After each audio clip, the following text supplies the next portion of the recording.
ಈಗಾಗಲೇ ನೀವು social media ಮುಖಾಂತರ ನ್ಯೂಸ್ ಚಾನೆಲ್ಗಳ ಮುಖಾಂತರ ಇಸ್ರೇಲ್ ಮತ್ತು ಇರಾನ್ ಯುದ್ಧವನ್ನ ನೋಡಾಕತ್ತೀರಿ. ಇಸ್ರೇಲ್ ಮತ್ತು ಇರಾನ್ ಯುದ್ಧ ಯಾವಾಗ ಶುರು ಆಗೇತಲ್ಲ ಅವಾಗಿಂದ ಒಂದು ಹೆದರಿಕೆ ಶುರು ಆಗ್ಬಿಟ್ಟೈತೆ ನೋಡ್ರಿ. ಅದೇನಪ್ಪಾ ಅಂತಂದ್ರ ಇಡೀ ಜಗತ್ತಿನೊಳಗ ಈ ತೈಲ ಪೂರೈಕೆ ಒಳಗ ಹೆಚ್ಚು ಕಡಿಮೆ ಆಗೇತಿ ಅಂತ ಹೇಳಿ ಬರಾಕತೈತಿ.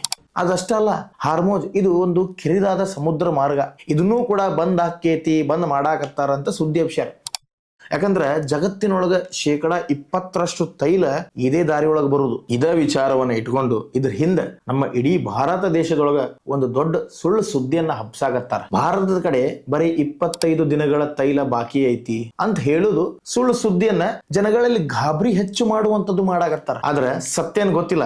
ನಮ್ಮ ಕಡೆ ಬರೀ 25 ದಿನದಾಗ ಪೂರ್ತಿ 74 ದಿನದವರೆಗೆ ಭದ್ರತೆ ಇರುವಂತ ತೈಲ ಐತಿ. ಇವತ್ತು ನಾವು 25 ಮತ್ತು 74 ದಿನದೊಳಗ ಹಿಂದಿನ ಲೆಕ್ಕಾಚಾರ ಏನೈತಿ ಅಂತ ನೋಡೋಣ ಬರ್ರಿ. 25 ದಿನಗಳ ವಾಣಿಜ್ಯ ಸಂಗ್ರಹ ಮೊದಲು 25 ದಿನದಾಗ ಲೆಕ್ಕಾಚಾರ ಎಲ್ಲಿಂದ ಬಂತು ಅಂತ ನೋಡೋದಾದ್ರೆ ಇದನ್ನ ಕಮರ್ಷಿಯಲ್ ಸ್ಟಾಕ್ ವಾಣಿಜ್ಯ ಸಂಗ್ರಹ ಅಂತ ಕರೀತಾರೆ. ಭಾರತದ ಸಾರ್ವಜನಿಕ ವಲಯ ಕಂಪನಿಗಳಾಗಿರುವಂತಹ IOCL, HPCL, BPCL ತಮ್ಮ ಪೈಪ್ಲೈನ್ಗಳು, ರಿಪ್ಲೈನರ್ಗಳು ಮತ್ತು ಹಡಗಿನಲ್ಲಿ ಸದಾ ಒಂದಿಷ್ಟು ತೈಲವನ್ನ ಇಟ್ಟಿರ್ತಾರ. ಇದು ಸುಮಾರು 100 ಮಿಲಿಯನ್ ಬ್ಯಾರಲ್ಗಳಷ್ಟು ಇರ್ತೈತಿ. ನಮ್ಮ ಭಾರತ ದೇಶಕ್ಕೆ ದಿನಕ್ಕೆ ಸುಮಾರು 5 ಮಿಲಿಯನ್ ಬ್ಯಾರಲ್ ತೈಲ ಬೇಕು.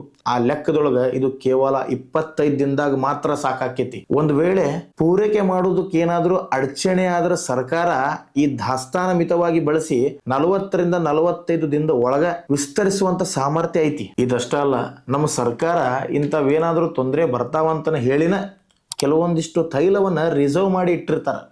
ಅದನ್ನ ಸ್ಟ್ರಾಟಜಿಕ್ ಪೆಟ್ರೋಲಿಯಂ ರಿಸರ್ವ್ ಅಂತ ಹೇಳ್ತಾರೆ, SPR ಅಂತ ಕರೀತಾರ. ಇವೆಲ್ಲದೋ ಗೊತ್ತ ನಿಮ್ಗೆ? ಒಂದು ಆಂಧ್ರ ಪ್ರದೇಶದ ವಿಶಾಖಪಟ್ಟಣದೊಳಗ ಐತಿ, ಇನ್ನೊಂದ್ ನಮ್ಮ ಕರ್ನಾಟಕದೊಳಗದಾವ. ಅವು ಯಾವಪ್ಪ ಅಂತಂದ್ರ ಒಂದು ಮಂಗಳೂರು, ಇನ್ನೊಂದು ಪದೂರು. ಇವತ್ತಿನವರೆಗೂ ಅಂದ್ರೆ ಮಾರ್ಚ್ 3, 2026 ಅಧಿಕೃತ ಮಾಹಿತಿ ಪ್ರಕಾರ ನಮ್ಮಲ್ಲಿ 25 ದಿನಗಳ ಕಚ್ಚಾಟನ ಇಲ್ಲ. 25 ದಿನಗಳ ರೆಡಿ ಇರುವಂತ ತೈಲ ನಮ್ಮ ಕಡೆ ಬಾಕಿ ಐತಿ. ನಮ್ಗೆ ಸಾಕಾಕೈತದ. ಇವೆಲ್ಲವನ್ನು ಮತ್ತು SPR ಅನ್ನು ಸೇರಿಸಿದ್ರೆ ಒಟ್ಟು 74 ದಿನಗಳ ತೈಲ ನಮ್ಮ ಕಡೆ ಈಗ ಬಾಕಿ ಐತಿ. ಈಗ ಸೋಷಿಯಲ್ ಮೀಡಿಯಾ ಮುಖಾಂತರ ಬಹಳಷ್ಟು ಮಂದಿ ಹೇಳಾಕತ್ತಾರ, ಸುಳ್ಳು ಸುದ್ದಿಯನ್ನ ಎಬ್ಸಾಕತ್ತಾರ. ನಾ ಅದನ್ನ ನೋಡಿದೆ. ಇರಾನ್ ಸಮುದ್ರ ಮಾರ್ಗವನ್ನ ಬಂದ್ ಮಾಡಿಬಿಟ್ರೆ ನಾವೆಲ್ಲ ಬೀದಿಗೆ ಬಂದ್ಬಿಡ್ತೀವಿ ಅಂತ ಹೇಳೋದು, ಜನರಿಗೆ ಸುಳ್ಳು ಸುದ್ದಿಯನ್ನು ಹೇಳೋದು, ಭಯ ಹುಟ್ಟಿಸೋದು. ಅಂಥದ್ದೇನಿಲ್ಲ. ನಾ ಜನಗಳಿಗೆ ಡೈರೆಕ್ಟ್ ಆಗಿ ಹೇಳ್ತೀನಿ, ನಮ್ಮ ಕಡೆ 74 ದಿನಗಳಷ್ಟು ಬಾಕಿ ಐತಿ.